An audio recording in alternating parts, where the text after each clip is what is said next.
Yo quiero hacer una intervención, tratar de ser muy breve, un poco para resaltar la situación de algunos indicadores que me han impresionado, colegas, sobre el tema de salud mental en Bogotá, mirar un poco qué se ha hecho en los últimos años en esta materia y qué se debe hacer. Pero en realidad las cifras son impresionantes, partiendo de un hecho, y es que la salud mental es un derecho fundamental sin el cual no se puede disfrutar de una vida digna. Y lo que nos muestran distintas estadísticas es que en Bogotá la situación es supremamente mal. Miremos aquí un estudio, en 2017 la Secretaría Distrital de Salud y la Organización Panamericana de la Salud hicieron un estudio para evaluar la prevalencia de síntomas de trastornos mentales en la población bogotana. O sea, no evaluaron, hicieron 8.000 encuestas en 8.000 personas, no diagnosticaron si esas 8.000 personas o qué porcentaje de esas 8.000 personas tenían algún tipo de trastorno, sino evaluaron qué tipo de síntomas tenían que se asociaran a algún tipo de trastorno mental. Y miren algunas de las cifras que resultaron de ese estudio. En Bogotá hay más de 1 millón de personas adultas que sufren de dolores de cabeza frecuentes, que duermen mal y que se sienten nerviosas, tensas o aburridas. 1 millón de personas. Es una cifra impresionante. En Bogotá hay más de 700.000 personas que constantemente se sienten tristes. 700.000 personas. Hay 644.000 personas que se sienten cansadas todo el tiempo. Más de 500.000 personas que han perdido el interés en las cosas. 229.000 personas que han tenido la idea de quitarse la vida. 230.000, es que cuando uno lo pone en números absolutos, la cosa es bien dramática. Y miren esto, a mí me impresionó mucho esta cifra. En Bogotá hay 180.000 personas que oyen voces sin saber de dónde vienen o que otras personas no pueden oír. 180.000 personas. O sea, ¿se imaginan la tragedia que vive una persona que sufre alguno de estos tipos de síntomas? O sea, el que uno podría decir el menor, sufrir dolores de cabeza frecuentemente.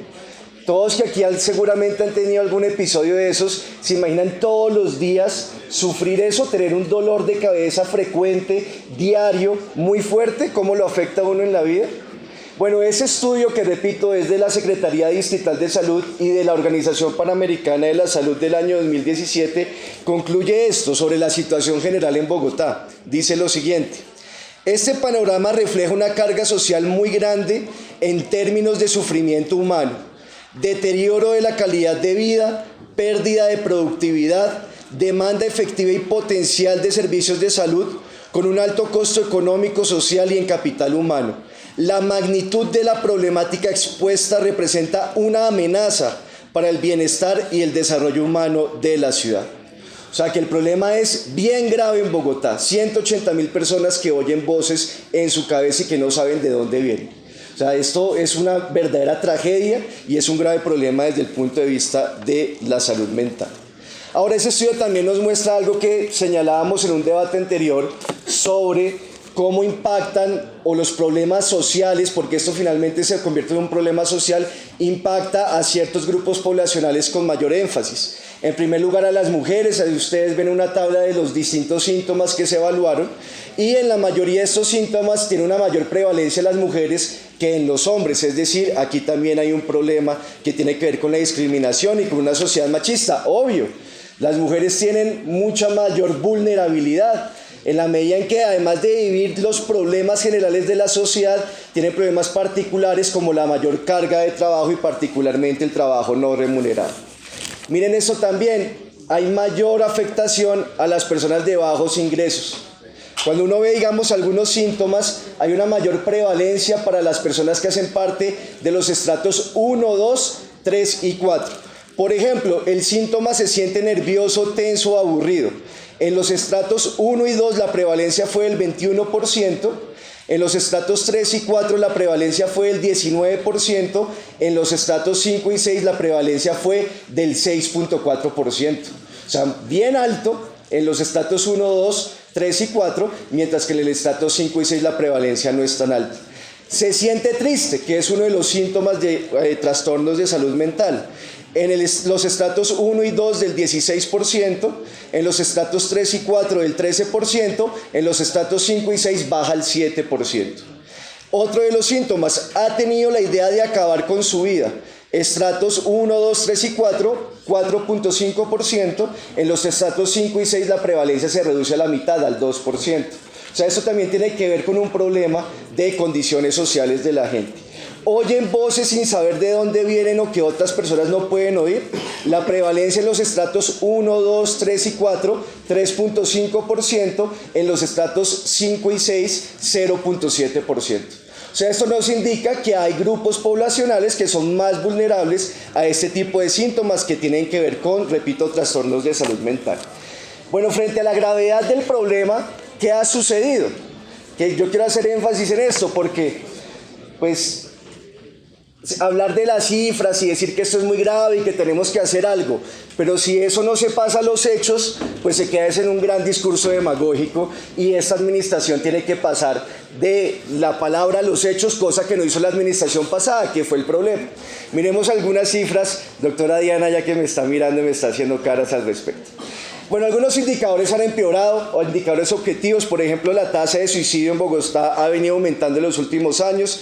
En el 2012 fue del 3.2%, 2015 subió al 3.9%, 2018 subió al 4.7%. La tasa de suicidios ha aumentado en los últimos años en Bogotá. La tasa de maltrato infantil también viene aumentando, no voy a detenerme mucho en las cifras. La tasa de violencia sexual en Bogotá también ha aumentado. En el 2012 fue del 46.10, en 2015 aumentó al 67.2 y en 2018 aumentó al 84.6. ¿Por qué es importante la tasa de violencia sexual? Porque es un factor para los trastornos de salud mental. Pero entonces me quiero referir a las políticas, a lo que se ha hecho. Bajo la alcaldía de Peñalosa, digamos, una de los ejes estructurales de su política en materia de salud, no solo en materia de salud mental, sino en todo lo que tiene que ver con salud, fue la llamada reorganización de los servicios de salud a través de las subredes. Yo aquí lo dije bastantes veces, esta fue una política que no inició con Peñalosa, sino con Petro. Lo tengo que decir, porque hay que señalar que las subredes las crea Peñalosa con la fusión, pero ya venían funcionando desde el año 2013 cuando se implementaron los planes de salvamento diseñados por el Ministerio de Hacienda, que los implementó en Bogotá la alcaldía de Gustavo Petro. Eso es una realidad. ¿A qué apuntaban esos planes de salvamento, de reorganización de los servicios y de creación de subredes? A resolver el problema financiero de los hospitales públicos, no sobre la base de caerles a las EPS, que son las principales causas de los problemas financieros de los hospitales, sino sobre la base de cerrar servicios de salud. Eso fue, aquí lo dijimos constantemente. ¿Y qué sucedió? Eso. Entonces decían, este servicio de salud no es rentable, vamos a cerrarlo. No es rentable porque no llegaban muchos pacientes, no tenían muchos usuarios, no tenían determinados ingresos, entonces se debe cerrar. E inició en el año 2013 y Peñalosa lo concretó con la fusión de los 22 hospitales públicos en 4 subredes. Y se dedicaron a cerrar servicios de salud. Voy a mencionar solamente algunas de las cosas que se hizo durante el gobierno de Enrique Peñalosa en esta materia. En lo que tiene que ver con servicios de salud mental, Peñalosa cerró 16 servicios de salud mental. Con este problema grave que hay hoy, que ya les mostré las cifras, y Peñalosa cerró 16, abrió 4. O sea que nos queda un resultado de menos 12 servicios de salud mental con Peñalosa en distintas unidades de servicios de salud como en Yomasa, en El Tunal, en Bomberos. ¿Por qué? Por un criterio de rentabilidad, un criterio absurdo. Por supuesto que el factor financiero pesa en el sector salud, pero no puede ser el principal criterio con el que se diseñan las políticas públicas, porque es que aquí estamos hablando de sufrimiento y estamos hablando de un derecho fundamental de las personas. No, en Bogotá había 3 ambulancias de psiquiatría, o sea, móviles adecuadas especialmente para la atención de urgencias en psiquiatría. ¿Saben cuántas hay hoy, colegas? 0. El concejal Andrés Forero, de la bancada peñalosista, hizo esta denuncia, no es una cosa pues que me la esté inventando yo. Centro Democrático, así es. Bueno, peñalosista, ahora van a decir que no son peñalosistas. Bueno, muy bien, sí. Así, no, peñalosistas vergonzantes, entonces digamos. No, Centro Democrático, concejal Bastías. Pero cero, concejal Jeffer Vega, cero. ¿Por qué? Porque al doctor Morales le consideraba que no era rentable. Y resulta que una urgencia psiquiátrica debe atenderse con profesionales especializados en ese tipo de urgencias. Una urgencia psiquiátrica no es como cuando se fractura a alguien o un accidente automovilístico, no. ¿Se imaginan un médico general atendiendo una situación de estas? ¿Un intento de suicidio?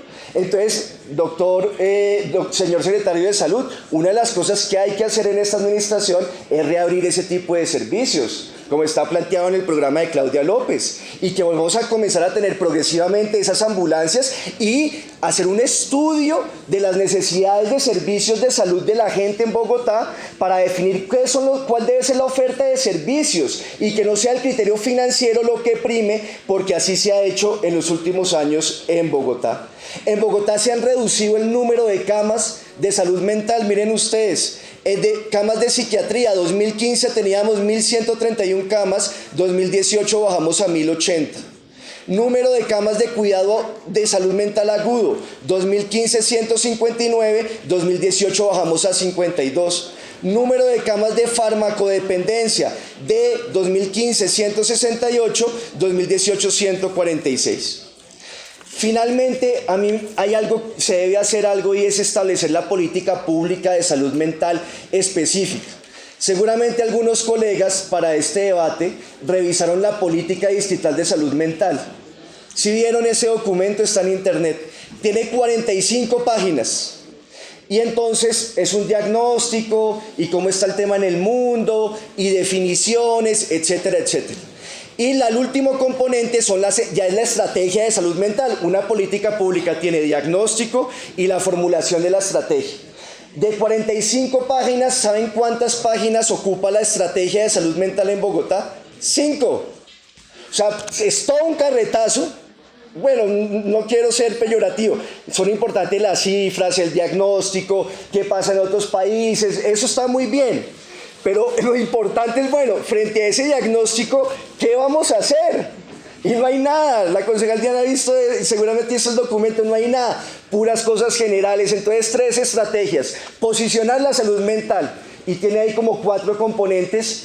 No, que vamos a hacer investigaciones y cualquier cosa sin ningún tipo de meta, sin indicadores, nada. El segundo componente o el segundo eje de eso es atención integral, que ahí debería estar el tema de prevención, promoción, toda la política concreta y no, puras generalidades, verdades generales, que eso no sirve. Y se tenía que presentar un plan de acción, la administración anterior tenía que presentar un plan de acción concreto al respecto, 4 años y no presentó el plan de acción. O sea que esta administración, señor secretario de Salud, tiene que hacer ese plan de acción con todos los detalles, con indicadores, como usted lo expuso aquí en el debate que tuvimos sobre el balance de la política social, teniendo en cuenta los determinantes de la salud, partiendo de eso para hacer un plan de acción detallado de cómo vamos a mejorar la salud mental en Bogotá, que repito, las cifras son muy graves en lo que tiene que ver con distintos síntomas que generan todo tipo de trastornos. Y la Organización Mundial de la Salud tiene una serie de recomendaciones, ahí están, hay que partir de eso, digamos, no hay que inventarse la rueda, no hay que partir de cero, y sobre esa base, pues, hacer un plan de acción concreto para la ciudad de Bogotá. Frente a esto, y con esto cierro, me llamó el tema del consumo de sustancias psicoactivas. Está disparado, pero miren, y este es un debate, pues, de fondo, que tendremos que hacer, pues, un debate solo sobre esto. ¿Ustedes cómo me explican que las sustancias legales sea la que tengan o mayor reducción en el consumo? O sea, la ilegalidad no la meten, la idea de ilegalidad de ciertas sustancias, nos dicen es para proteger a los jóvenes, para proteger a los niños, a los adolescentes. Pero miren ustedes, el consumo de bebidas alcohólicas entre el año 2009 y 2016 se mantuvo más o menos estable, una prevalencia del 36%, estable, no aumentó, alcohol. Cigarrillo, El tabaco en 2009 fue el 22.8%, 2016 bajó al 16%. Una caída bien importante y se han visto las campañas contra el consumo de cigarrillo, el tabaco, las cosas que aparecen en las cajetillas, etcétera, etcétera. Y miren ustedes sustancias ilícitas, todas, marihuana, cocaína, todas. Un minuto. Un minuto. Subió del 1.7% al 2.9%. O sea que la ilicitud, la ilegalidad, sí viene en aumento, mientras que lo otro o se mantiene estable como en el caso de bebidas alcohólicas o se ha reducido como en el caso del tabaco.